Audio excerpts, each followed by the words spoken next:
There was a man named David who owned a small bakery in a quiet town. Every morning at 4 a.m., his alarm would ring, and every morning, without fail, he would get up, tie his apron, and begin kneading dough. For 15 years, this was his life. The bakery wasn't just his business, it was his identity. His father built it, his grandfather before him, and David promised he would never let it die. But what he didn't know was that promise was about to be tested in a way he never imagined. One Tuesday morning, everything changed. David arrived at his bakery to find the door kicked in, the ovens destroyed, the cash register empty. But that wasn't the worst part. The worst part came 3 hours later when his phone rang. It was the bank. They told him his business partner, the man he trusted for a decade, had emptied their accounts and disappeared. David stood there, phone in hand, trying to process what he just heard. In one morning, he lost his bakery, his savings, and his future. But there was something the thieves didn't take, something his partner couldn't steal, and it would be the only thing that mattered in the months ahead. The next morning, David's alarm rang at 4 a.m. He opened his eyes and stared at the ceiling.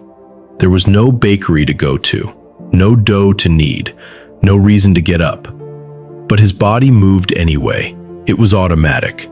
15 years of waking up at the same time had wired something deep into him. He sat on the edge of his bed, and for the first time in his life, he didn't know what to do next.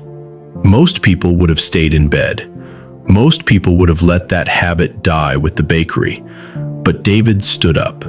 He didn't have a plan. He didn't have hope. He just knew one thing. If he stayed in bed, he would break. So he walked to his kitchen, boiled water, and made coffee. The same coffee he made every morning before work. And in that small act, something held together inside him that could have easily fallen apart. The days that followed were brutal. David had no income. His wife was furious. His friends told him to move on, get a normal job, forget the bakery. But every morning, that alarm rang at 4 a.m. And every morning, he got up.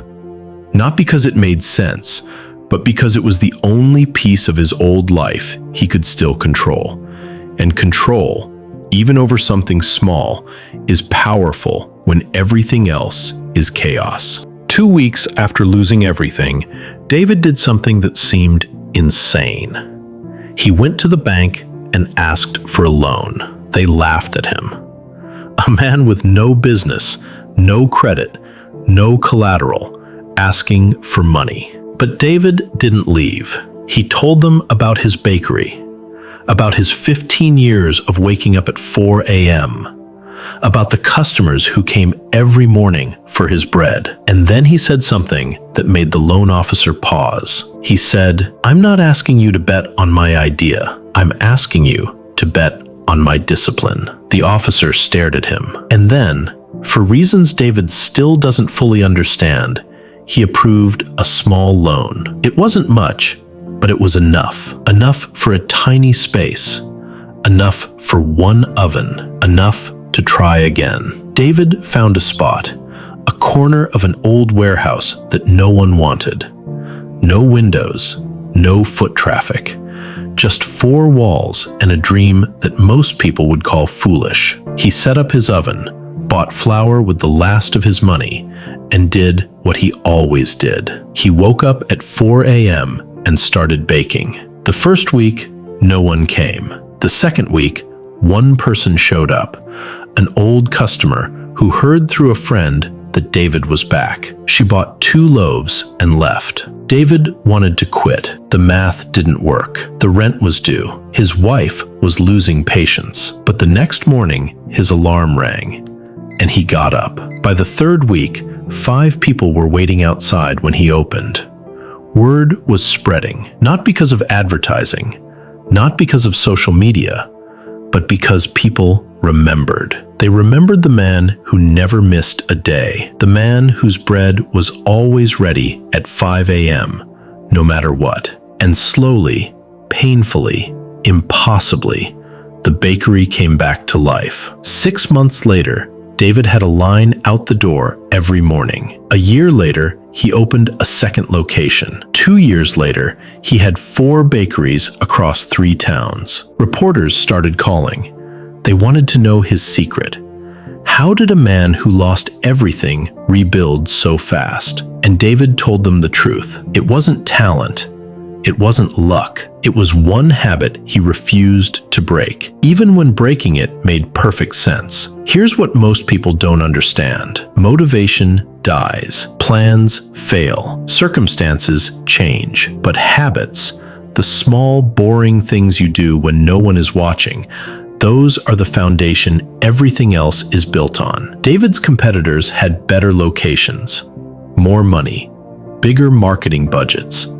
But they didn't have his 4 a.m. alarm. They didn't have 15 years of showing up when it was hard. You're sitting here right now thinking about what you've lost, the opportunities that passed, the mistakes you made, the time you wasted, and you're waiting for the right moment, the right plan, the right feeling. But David didn't have any of that. He just had one habit, and he protected it like his life depended on it, because it did. So let me ask you something. What's your 4 a.m. alarm? What's the one thing you do, or could do, that no one can take from you? Not your job, not your bank account, not your relationship status, but a habit, a choice, a discipline that you own completely. Because I promise you, life will take things from you. It already has, and it will again. But if you have one habit, one anchor, one thing you refuse to let go of, you'll have something to rebuild from. You'll have proof that you can show up when it's hard. And that proof will carry you further than talent, further than luck, further than any advantage. Tomorrow morning, your alarm will ring, and you'll have a choice. You can hit snooze and stay the person you've always been, or you can get up and become someone new. Not all at once, not dramatically, just one choice, one habit, one day. David didn't rebuild his life because he was special. He rebuilt it because he refused to break the one habit that defined him. And that habit,